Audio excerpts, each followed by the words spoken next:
Today, I'm going to show you what it's like to drive the brand new Mazda Miata, also known as the MX-5 now. First thing you'll notice is how absolutely tiny this car is. Well, actually, it's snowing Michigan. That's probably what you're going to notice initially. It's April and it's snowing. I don't know what's wrong with the weather. Tiny little trunk back here. It's actually a little deeper than we thought it would be, so you can fit some stuff in here. But again, this car is absolutely tiny. So getting in can be rather a challenge. Extremely low. Here we go.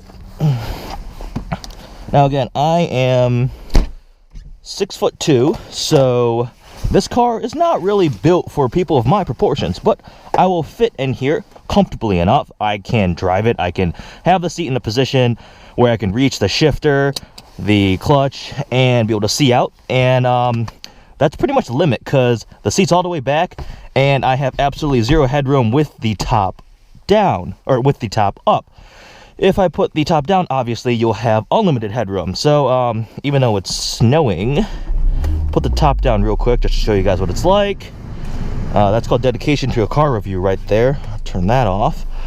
Again, so it's a manual top. Not many tech/luxury features in here, but it's very, very simple to operate. This switch here, push it forward, this latch just comes back, and the windows automatically descend for you so you can clear it when you pull the top back.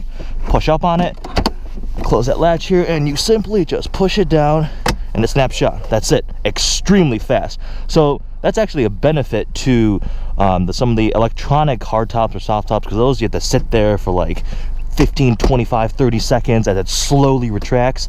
Well, this one you just kind of, all right, I'm gonna close the top because it's dumping snow in. But again, same process. You open that up, latch it, close it. Now the windows will not automatically go up, so you have to manually pull them up. And now the top is up again. Again, this car is tiny, so it's got a 2-liter naturally aspirated 4-cylinder that makes 155 horsepower. But that's okay because it only weighs 2,300 pounds. Now, in a world of cars that are getting bigger, fatter, with all the luxury, safety, and tech features, there aren't many cars that are like the Mazda Miata. This car is built simply just for fun. Manual transmission, shifting feels great. The pedal placement is perfect. The shifting is interesting. It's extremely easy to get into gear, and you know exactly which gear you're going into. The word we decided to describe it is it almost feels crunchy, which sounds weird, but that's how we would describe how the shifter feels. It's easy to downshift, rev match, and again, now this car makes 155 horsepower. It's not fast. What I would describe it as, it's quick, it's nimble. It's a fun little car to throw around corners because it doesn't weigh anything. It's pretty much as close to a go-kart as you can get for a road legal car. But it is not fast. The upside of that is you can have a ton of fun in this car without being stupidly illegal. Now, in some of the higher horsepower cars, if you wind it through 3 gears, you're gonna be doing double the speed limit, and that is not safe nor legal. Whereas in this car, you could go through 1st through 3rd gear and you're doing like 45 miles an hour and you've almost redlined the car. And that is extremely safe. Rear wheel drive doesn't quite have enough power to break loose and be a drift monster, but if the roads are wet or you dump the clutch from like 4,000 RPM, you can get it to break loose and it will do some fun things.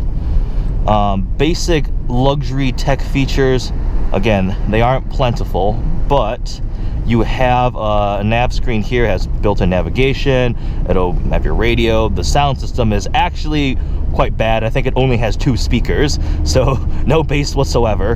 But that's not the point of this car. Nice steering wheel. The seats are really comfortable. This car has quite a few nice options. So you have the BBS wheels. They're actually badged as BBS wheels. The Brembo brakes. Love the red color on the exterior. It actually carries into this plastic trim here on the interior. Contrast red stitching. So this cabin is it's good enough. It's enough for what this car is supposed to be. It is quite loud. I'm doing 50 miles an hour right now, and there is quite a bit of wind noise. At freeway speeds, it sounds like you have windows open, and you don't. It's just because the top is extremely thin. There really isn't any padding. It's pretty much the opposite of a top in the Rolls-Royce Dawn, where the Rolls-Royce has like 18 different layers of padding, so it might as well be a coupe. This car, you can definitely tell that it's a convertible. It rides rather hard over bumps, uneven road. It can be sometimes a little painful, but that means that it corners really well. It's actually quite a bit louder than we expected it to be, engine noise wise. I wouldn't say it's a good sound, but it does make noise. You can probably hear the wind noise right now. It's quite bad. Cruise control, it has that. If you want heated seats, you're looking at the wrong car right now. Some of the things we noticed driving this car for a whole week is it's quite practical in a few ways. Parking, easiest thing in the world. It's so tiny, you just pull into a space, the turning radius is great, you don't have to worry about hitting anything because it's minuscule. You pull into the spot, you can pull your door open because you're not going to hit anything because you're 1.5 feet less wide than every other car in the parking lot. It's pretty much the polar opposite of parking something like the S-Class, which is a stressful and extremely long process. It gets insanely good fuel economy. This right now is averaging 27.8. It's actually been dropping because since we've had it, we've been driving it fun and hard the whole time.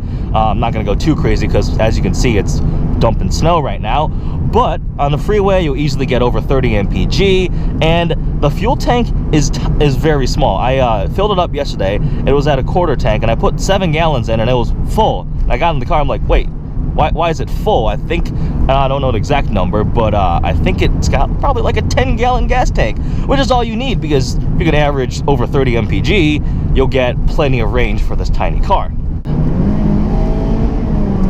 It's very easy to shift. Woo! Miatas have always been popular as a fun car. You never buy this as one of your principal vehicles to use on a daily basis. Now, I'm sure there are people that love their Miatas and drive them every day to work, but there is no way I could ever do that. One, I'm kind of too big to drive this car comfortably for long periods of time. Drove it all the way out to Dearborn the other day, which is about 40 minutes from Ann Arbor, and yeah, I wasn't particularly happy at the end of the drive. But there's always been spec Miata classes and people autocross Miatas, and after driving this car for a week, I see exactly why. I mean, it handles so well, it's so light and nimble, and is just insanely fun. It just shows you don't need 550 horsepower, 600 horsepower, incredible all-wheel drive grip and everything to make a car fun. A small, light car can be a hell of a lot of fun. Some of the things that are a little bit annoying about this car, it's so low and tiny that if you stop at a light and a big SUV or truck or anything pulls up behind you and they have their headlights on, you are going to be absolutely blinded. The lights, it's so narrow that the lights somehow manage to hit both the right side view mirror, the left side view mirror, and the rear view mirror. So you're kind of like huddled like this, trying not to be blinded by the glare from the headlights behind you. That's just a consequence of it being a tiny little car. Again, I've mentioned before, the sound isolation, the road noise isolation is not quite that good. Cool little feature, if you see right there, let's see if I downshift to 5th. It'll, after driving for a while, it'll tell you to upshift to a certain gear just for the sake of fuel economy. It's nice that there's a little digital display for what gear you're in. Little digital display on the left side will show you the temperature, your fuel economy, the range. When you're using cruise control, it will also tell you the current speed you're at. Very basic car here. Interior doesn't have all the fancy metal and leather. I mean, this is all plastic, but it's done well enough that, I mean, you look at it and it's nice. It's nice to see. Do a little acceleration right here, first gear.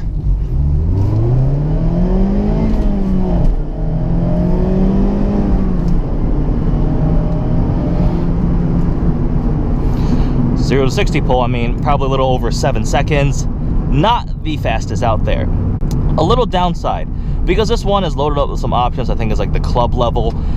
It cost quite a bit more than I expected. I think it stickers for over $33,000. Now, if you think about it, for about $35,000, you can get a Mustang GT manual, which is larger, more comfortable, way faster, twice the horsepower, and almost the same price.